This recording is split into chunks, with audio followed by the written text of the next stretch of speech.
కాంగ్రెస్ ప్రభుత్వంపై మాజీ మంత్రి హరీష్ రావు ఫైర్ అయ్యారు. ప్రభుత్వ నిర్లక్ష్యం వల్లే పంటలు ఎండిపోతున్నాయని మండిపడ్డారు. కరీంనగర్ జిల్లా చొప్పదండిలో పర్యటించిన హరీష్ రావు నీళ్లు లేక ఎండిపోతున్న పంటలను స్థానిక రైతులతో కలిసి పరిశీలించారు.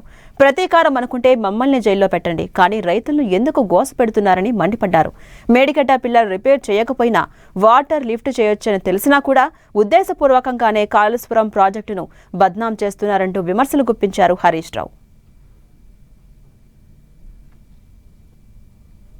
మేడిగడ్డ ఒక్క పిల్లర్ మరమ్మతు చేయడానికి ఇంత 2.5 సంవత్సరాల నుంచి ఎందుకు ఆలస్యం చేస్తూ ఉన్నావు?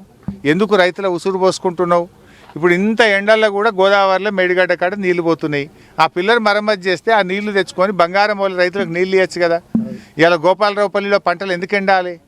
ఇలా ఎల్లంపల్లి ప్రాజెక్టులో నువ్వు మోటార్లు ఆపుతావు ఎందుకు? నీకు హైదరాబాద్ మంచినీళ్ళు తీసుకుపోవాలి, రామగుండం ఎన్టీపీసీకి నీళ్ళు ఇవ్వాలని బంద్ చేస్తావు. అదే మేడిగడ్డ మరమ్మతు చేసి ఉంటే ఇప్పుడు మేడిగడ్డకి వెళ్ళి ఎప్పటికప్పుడు ఎల్లంపల్లికి నీళ్లు దేవస్తుండే.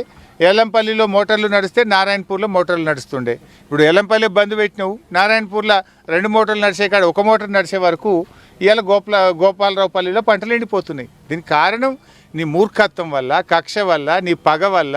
బీఆర్ఎస్ మీద కోపం ఉంటే రైతులు ఎందుకు తిప్పలు పెడుతున్నావు? నువ్వు కేసీఆర్ మీద కోపమో బీఆర్ఎస్ మీద పగబడితే మమ్మల్ని చూసుకో, మమ్మల్ని జైల్లో పెట్టావో పెట్టుకో, కానీ ఈ రైతుల ఉసురు ఎందుకు కోసుకుంటున్నావు? గా మోటార్లు ఎందుకు బంద్ పెడతా ఉన్నావు? ఈ పంటలు ఎందుకు ఎండబెడుతున్నావు అని చెప్తున్నా. నీ పగ ప్రతీకారాలు కాదు, నీకు అధికారం ఇచ్చింది రైతుల కోసం, ప్రజల కోసం, మేలు చేయడం కోసం ఇచ్చింది.